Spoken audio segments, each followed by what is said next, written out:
नमस्कार, बहुत बहुत स्वागत आपका अनादि टीवी पर। मैं हूं आपके साथ पारुल। आज बात करेंगे हड़ताल से हाहाकार। कोलकाता में ट्रेनी डॉक्टर से दरिंदगी के बाद देश में आक्रोश है। डॉक्टर हड़ताल पर चले गए हैं। मध्य प्रदेश में भी गुरुवार रात से करीब 3000 जूनियर डॉक्टर्स ने हड़ताल शुरू कर दी है और अब इस हड़ताल में निजी अस्पताल भी शामिल हो गए हैं, जिसमें मरीज बेहद परेशानी झेल रहे हैं। डॉक्टरों की इस हड़ताल पर कोर्ट में जनहित याचिकाएं भी लगाई गई हैं। इसके बाद मध्य प्रदेश हाईकोर्ट ने जूनियर डॉक्टर्स की हड़ताल को लेकर तल्ख टिप्पणी की है। एक्टिंग चीफ जस्टिस के बेंच ने कहा है कि हड़ताल का ये तरीका कतई ठीक नहीं है। अगर किसी की जान निकल रही होगी तो कहिएगा 2 दिन बाद दवाई लेंगे। हाई कोर्ट ने डॉक्टर को काम पर लौटने के लिए सलाह दी है। बेंच ने कहा कि कोलकाता की घटना और डॉक्टर्स की सुरक्षा पूरे देश का मुद्दा है। कोर्ट ने जूडा को हड़ताली संगठनों से बात करने के निर्देश दिए हैं। आपको ये भी बता दें कि पिछले साल भी डॉक्टरों ने अचानक हड़ताल कर दी थी, जिसके बाद हाईकोर्ट ने चिकित्सा सेवा को अति आवश्यक सेवा घोषित करते हुए कहा था कि अत्यावश्यक सेवा अधिनियम 1979 के तहत चिकित्सा सेवा के कर्मचारी सामूहिक अवकाश या हड़ताल पर नहीं जा सकते। हाईकोर्ट ने मध्य प्रदेश के शासकीय व स्व शासकीय चिकित्सा महासंघ और मेडिकल ऑफिसर एसोसिएशन को निर्देशित किया था कि वो हाईकोर्ट में बिना सूचित किए सांकेतिक हड़ताल तक नहीं करेंगे। इसके बाद भी जूनियर डॉक्टर्स और अब निजी अस्पतालों की हड़ताल ने आम जनता को परेशानी में डाल दिया है। क्या डॉक्टर विरोध जताने का अन्य कोई प्रभावी तरीका नहीं अपना सकते? इसी मुद्दे पर हम चर्चा करते हैं। पहले एक रिपोर्ट आपको दिखा देते हैं, देखिए।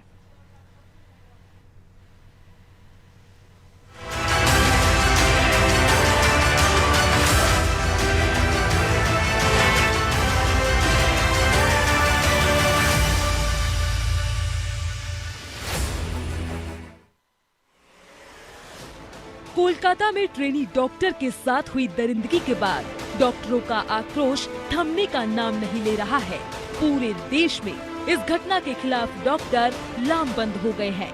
मध्य प्रदेश में गुरुवार रात 12 बजे के बाद जूनियर डॉक्टर्स हड़ताल पर चले गए थे, जिसके कारण इमरजेंसी सेवाओं को छोड़कर बाकी सारी सेवाएं बंद थी। शनिवार को निजी अस्पतालों ने भी ओपीडी बंद कर दी। कई ऑपरेशन टालने पड़ गए। बहुत जगह सिजेरियन भी रोकने पड़े। मरीजों का रूटीन चेकअप रुक गया। अनिवार्य टेस्ट नहीं हो सके। ग्रामीण और दूर दराज के क्षेत्र से शहरों में आए मरीज इलाज के लिए भटकते हुए दिखे। मरीजों को अटेंड करने वाले जूनियर डॉक्टरों की गैर मौजूदगी के कारण अस्पतालों में भारी अव्यवस्था फैल गई और यह स्थिति अभी भी जारी है। हड़ताल कर रहे डॉक्टरों का कहना है कि केंद्र और राज्य सरकारों ने अपने अपने अनुसार डॉक्टरों के लिए कई तरह के कानून बना रखे हैं, मगर कोई भी केंद्रीय कानून अभी तक नहीं बनाया गया है। इसलिए उनकी मांग सेंट्रलाइज कानून की है। इस बीच मध्य प्रदेश में डॉक्टरों की हड़ताल को जबलपुर हाई कोर्ट में चुनौती दी गई है। शुक्रवार को इस मामले में सुनवाई के बाद हाई कोर्ट ने हड़ताल को अवैधानिक बताते हुए डॉक्टरों के संगठन से 24 घंटे के भीतर जवाब मांगा था। 24 घंटे की मियाद पूरी हो गई है और हाई कोर्ट में इस मुद्दे पर आज यानी 17 अगस्त को भी सुनवाई होने वाली है।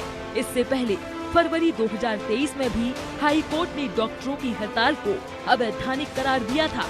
कोर्ट का कहना था कि चिकित्सा एक आवश्यक सेवा है, इसलिए चिकित्सा सेवा के कर्मचारी सामूहिक हड़ताल पर नहीं जा सकते, केवल सांकेतिक हड़ताल कर सकते हैं और उसके लिए भी हाई कोर्ट को सूचित करना होगा।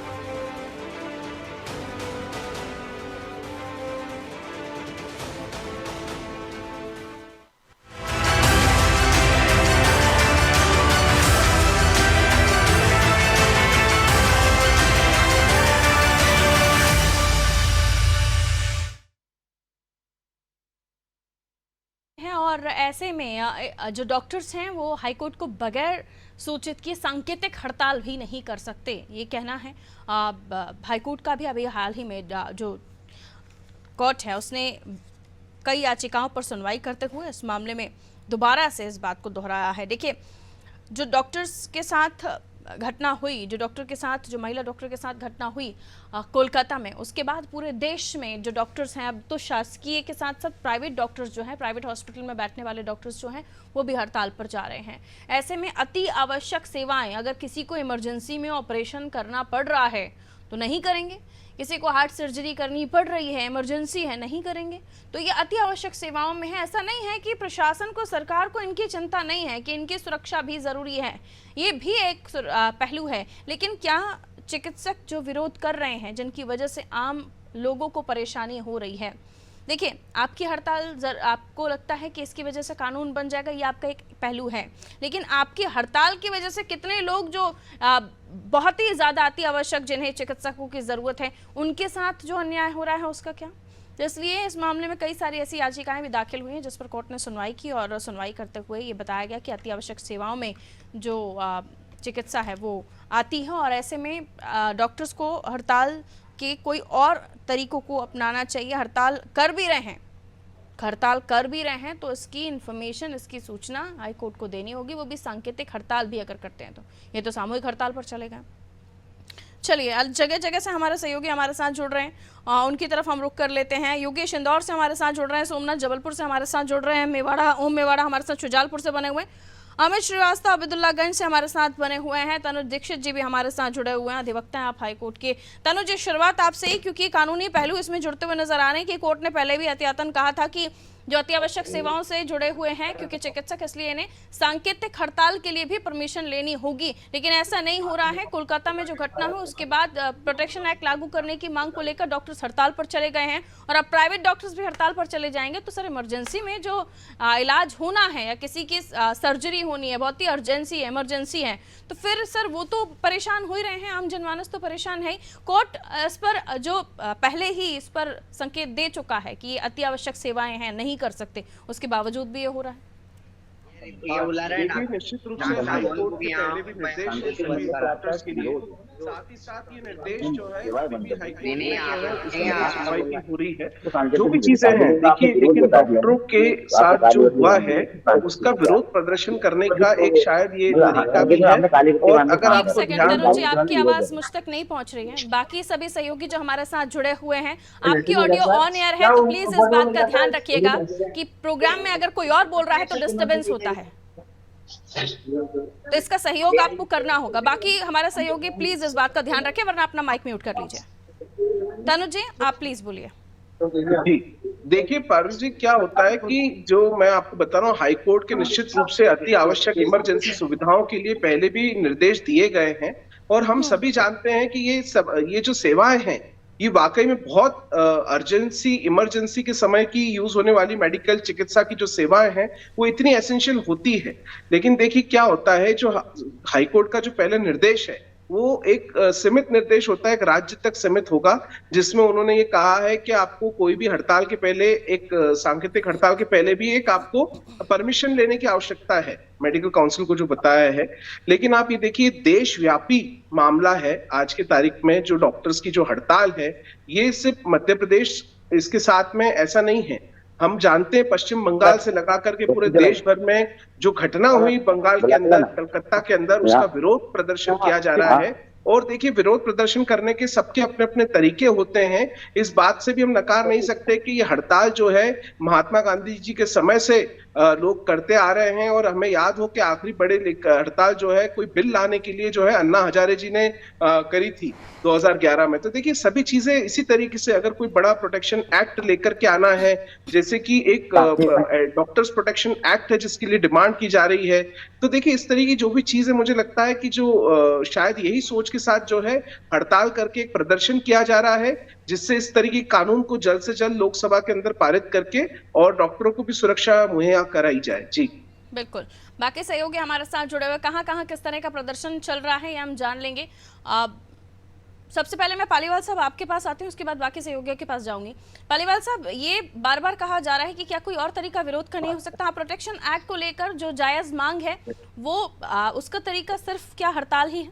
सर पारुल, मैं तो आपका जो विषय है निश्चित तौर पर हम लोगों के लिए बहुत पीड़ा का विषय है। और इस वक्त जो पीड़ा जो हम लोगों के मन की है, तन की है, जीवन की है, व्यापार की है, परिवार की है, उसके अलावा हमारी चिकित्सा जगत की है, हमारी सुरक्षा का मुद्दा है। ये सब मुद्दे ऐसे हैं जिसके बारे में ये एक हाथी और 10 अंधे जैसी बात होगी। जिसको जो समझ में आएगा, इसमें अलग अलग भ्रांतियां वाली राय होंगी और एकमत इसमें राय आना ही नहीं। क्योंकि जो पीड़ित है निश्चित तौर पर उसके दिल में कुछ और चल रहा है और जो इलाज कर रहा है उसके दिल में कुछ और चल रहा है। तो ऐसी परिस्थितियों में विरोधाभास तो होना ही है। लेकिन मैं माननीय वकील साहब से और अपने जितने भी दर्शक हैं उनसे कहना चाहूंगा कि डॉक्टर्स प्रोटेक्शन एक्ट बहुत पहले बना है।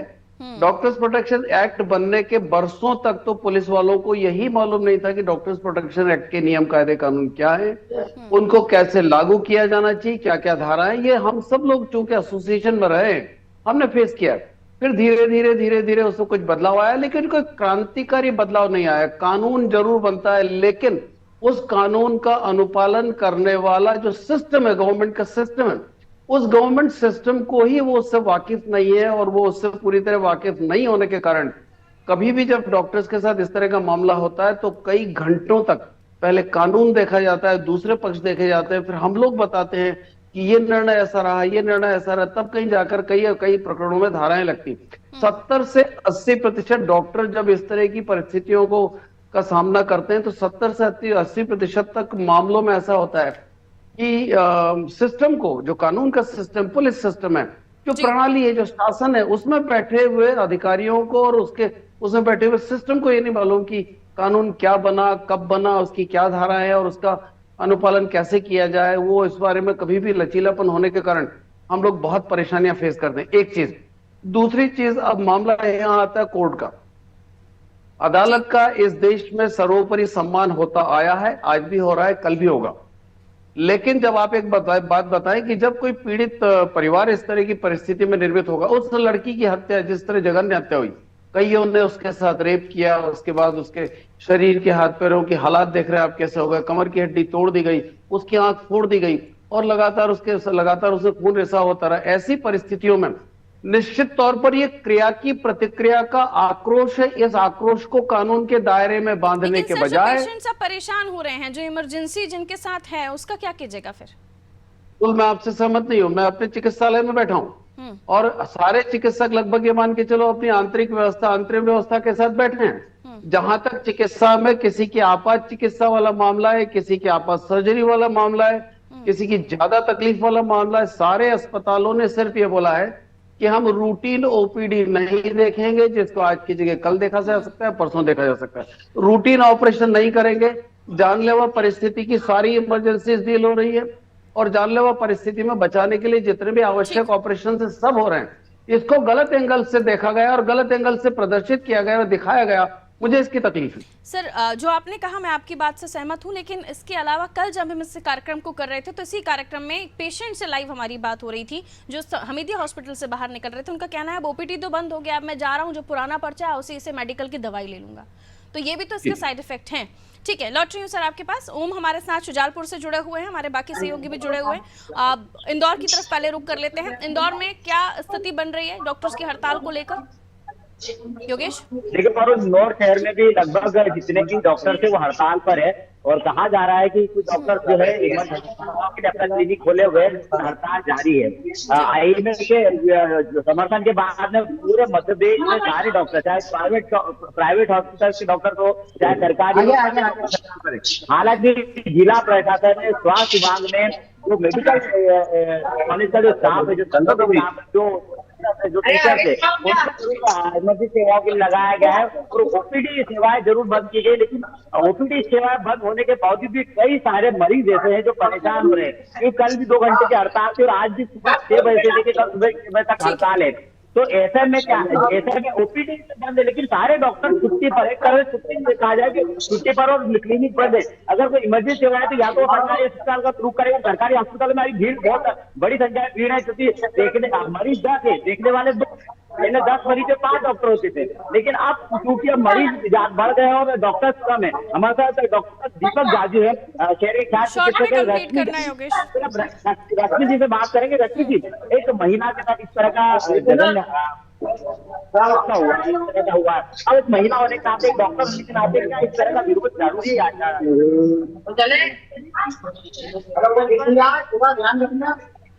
और एक शांति होने के बावजूद? चलिए आप चर्चा कीजिए, मैं वापस ओम की तरफ आ रही हूँ। मैं लौटूंगी आपके पास। होती हमारे ठीक है ओम जल्दी से बताइए क्या स्थिति। ये आवाज तो बंद करवाओ पहले। ओम, जल्दी से बताइए क्या स्थिति है। जी पारुल, बताना चाह रहा हूँ कि सुजानपुर में भी डॉक्टरों की हड़ताल जारी है। लगातार सुबह से ही हड़ताल जारी है। ओपीडी ली गई थी, लेकिन अभी डॉक्टर सिर्फ इमरजेंसी में एक डॉक्टर बैठे हुए जो इमरजेंसी देख रहे हैं। लगातार डॉक्टरों की हड़ताल यहाँ पर जारी है। अस्पतालों में भीड़ लगी हुई है। जहाँ मेरे पीछे जहाँ अस्पताल में खड़ा हुआ, काफी मरीज परेशान है, क्योंकि मरीज तो आएंगे। सरकारी अस्पतालों में भीड़ बढ़ने का एक कारण यही रहता है कि कहीं ना कहीं जो पेशेंट रहते हैं निम्न वर्ग के, वो सरकारी अस्पताल की तरफ ही रुख करते हैं।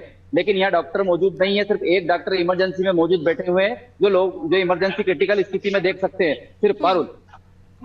ठीक है, हमारे साथ उबैदुल्लागंज से हमारे सहयोगी जुड़े हुए हैं। अमित, वहां पर क्या स्थिति बन रही है? डॉक्टर्स की हड़ताल को लेकर क्या परेशानियां हो रही हैं? जी पारुल, मैं आपको बता दूं कि आज जो है यहाँ पे हड़ताल पूरे देश की तरह अब्दुल्लागंज में भी हड़ताल, और यहाँ के डॉक्टर्स भी जो है सब हड़ताल पे बैठे हुए हैं। यहाँ पर 12 बजे से 1 बजे तक पूरी तरह से जांचें भी बंद है, इलाज भी बंद है, सब कुछ है। 1 घंटे के लिए ओपीडी भी बंद कर दी गई है, लेकिन इमरजेंसी सेवाएं अभी भी चालू है। किसी भी तरह की इमरजेंसी आती है तो डॉक्टर उसके लिए तैयार है। सारी सुविधाएं यहाँ पे रखी है। लेकिन जिस तरह की दुर्दांत घटना ये कोलकाता में है, उसके खिलाफ डॉक्टरों में बहुत ज्यादा आक्रोश है।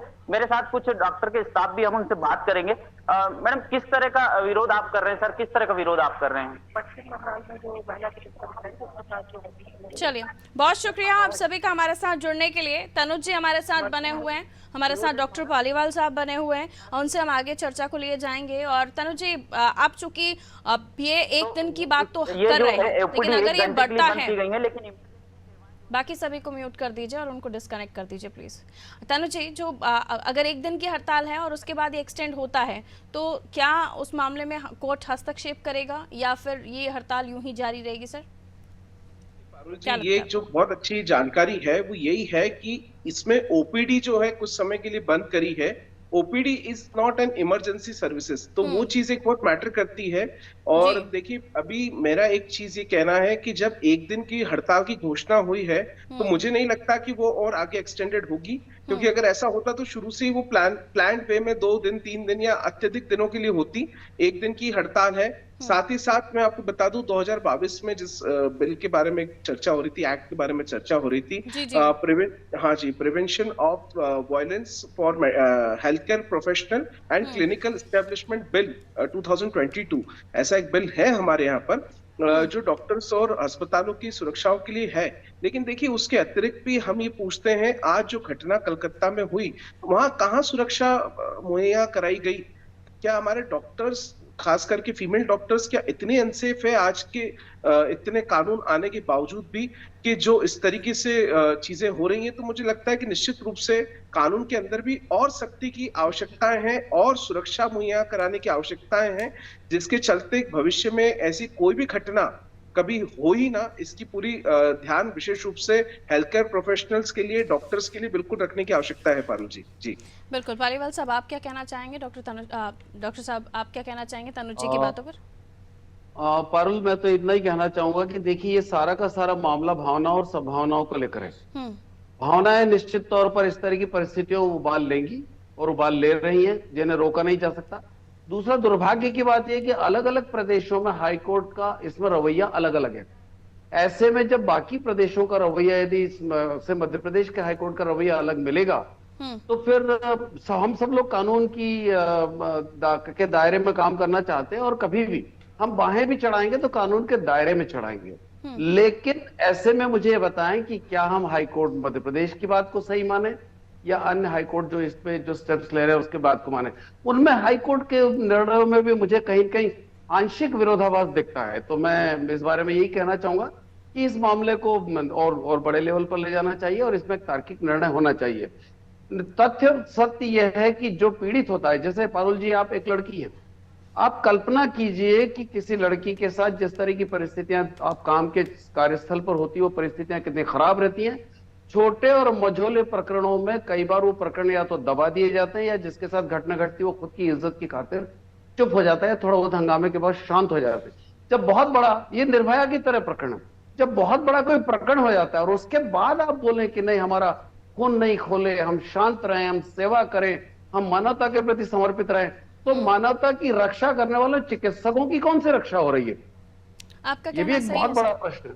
और ये भी जो एक बहुत बड़ा घटना प्रश्न। घटी है वो सबके लिए रोंगटे खड़े कर देने वाली है। और इस मामले में वाकई जो न्याय तो बच्चे के साथ होना ही चाहिए, लेकिन उसके इतर सुरक्षा की मांग सभी के लिए बहुत ज़रूरी है, सभी के लिए बहुत ज़रूरी है। और जो आपका कंसर्न है कि जो चिकित्सक हैं उनकी सुरक्षा के लिए कौन खड़ा है, वो रक्षक अगर हैं मानवता के, तो उनकी रक्षा के लिए कौन खड़ा है, ये सवाल आज हर डॉक्टर देश में पूछ रहा है। बहुत बहुत शुक्रिया आप दोनों का हमारे साथ जुड़ने के लिए। तो हड़ताल को लेकर हाईकोर्ट में सुनवाई के बाद हाईकोर्ट ने कहा कि ये जो चिकित्सा है ये अति आवश्यक सेवाओं में आती है, और इससे पहले भी जब इस तरह की घटनाओं को लेकर जब चर्चा हुई, हड़तालों को लेकर चर्चा हुई, तो हाईकोर्ट की तरफ से ये कहा गया था कि अति आवश्यक सेवाओं में आती है और चिकित्सक अगर इस तरह की कोई हड़ताल करना चाहते हैं तो हाईकोर्ट से भी परमिशन लेनी होगी, अगर सांकेतिक हड़ताल भी करनी चाहते हैं तो।